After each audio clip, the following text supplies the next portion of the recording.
Ready. अध्यक्ष जी, मैं भारतीय व्यावसायिक समुदाय से अनुरोध करता हूं कि वे देश की अर्थव्यवस्था के विकास के हित में विदेश व्यापार में वृद्धि में अधिकाधिक योगदान करें। सरकार अपनी नीतियों के जरिए आर्थिक क्षेत्र में अंतर्राष्ट्रीय सहयोग को बढ़ावा दे रही है। भारतीय उद्योगपतियों को इसका लाभ उठाकर आर्थिक प्रगति की प्रक्रिया को बल देना चाहिए। विभिन्न देशों के साथ सहयोग बढ़ने से नई तकनीक के आयात तथा पूंजी की उपलब्धि के अवसर बढ़ गए हैं। इससे भारतीय माल के लिए नए हाट मिल सकते हैं, किंतु इन सुविधाओं का देश को तभी लाभ मिलेगा जब हमारे उद्योगपति तथा व्यवसायी अपनी क्षमता व कुशलता का उपयोग करके विकास कार्य में हिस्सा लें।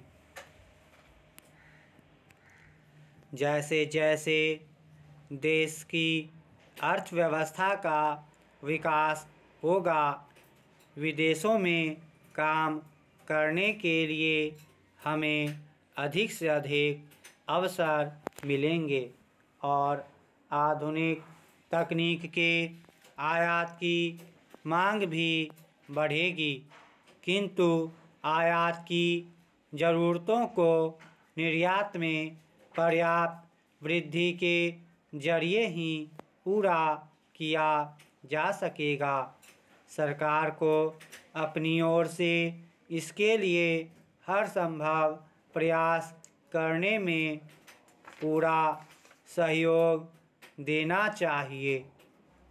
विदेशों में संयुक्त उद्यमों की स्थापना तथा उनके सही तौर से संचालन में भारतीय वाणिज्य व उद्योग महासंघ जैसे संगठन बहुत मदद दे सकते हैं।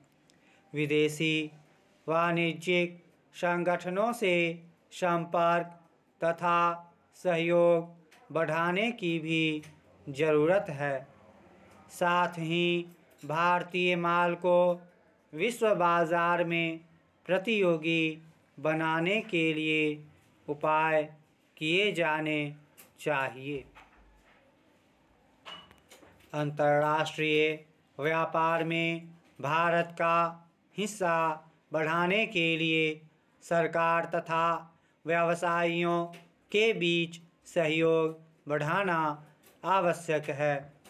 अगले 10 वर्षों में वार्षिक 5% की दर से आर्थिक प्रगति के लक्ष्य को पूरा करने के लिए भारत में निर्यात में वार्षिक 9.12% की वृद्धि होगी।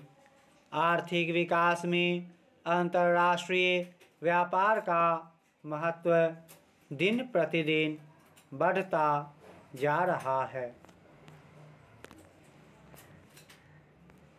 माननीय सदस्यों, आज भारत की एकता सर्वोपरि है। सभी राजनीतिक नेताओं तथा सभी नागरिकों से मेरी अपील है कि वे प्रजातांत्रिक संस्थाओं का सुचारू रूप से संचालन करें और राष्ट्रीय सामंजस्य के लिए एकजुट होकर कार्य करें। सब लोगों को अपने कर्तव्य का निष्ठा से निर्वाह करना चाहिए। मेरा लोगों से अनुरोध है कि वे राष्ट्रीय एकता का सांस्कृतिक मूल्यों की रक्षा करके धर्मनिरपेक्षता, समाजवाद और लोकतंत्र के प्रति राष्ट्र की वचनबद्धता के निर्वाह में अधिकाधिक योगदान करें। पिछले वर्ष हमारे देश की अर्थव्यवस्था में सुधार हुआ है। 7वीं योजना की शुरुआत से देश के उज्जवल भविष्य की ओर आगे बढ़ने का मार्ग प्रशस्त हो चुका है।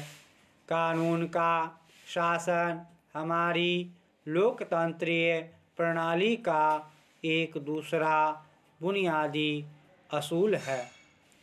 यह हर नागरिक को समान रूप से रक्षा की गारंटी देता है।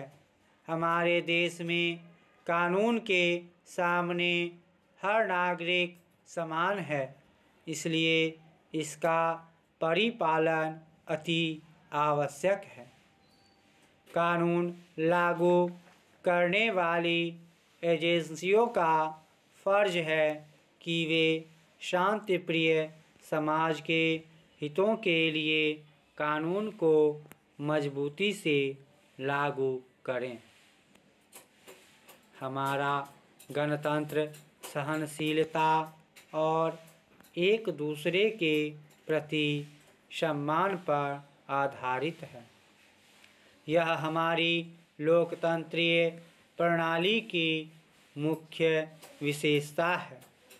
लोकतंत्र विभिन्न शक्तियों में तालमेल रखता है और समाज को एक समान लक्ष्य की ओर ले जाता है।